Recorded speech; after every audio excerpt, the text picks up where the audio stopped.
अस्सलाम वालेकुम। मैं हूं जाबिर बेग। मेरे पाकिस्तानियों, पिछले 7 माह में बिलखुसूस पाकिस्तान की मुआशी, इक्तसादी और अखलाकी तबाही और बर्बादी के ज़िम्मेदार वो लोग हैं जिन्होंने एक करप्ट टोले को, मुजरमों के एक टोले को पाकिस्तानियों के सरों पर मुसल्लत किया।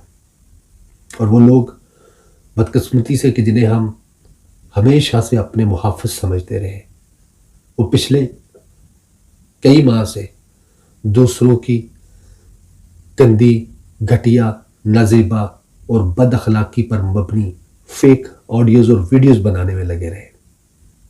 ये वो लोग हैं जो दूसरों की इज्जतों के साथ, दूसरों की गैरतों के साथ खेलते रहे, जो अपना डर और खौफ कौम के अंदर फैलाने में लगे रहे और दूसरों को नंगा करने के जतन करते रहे।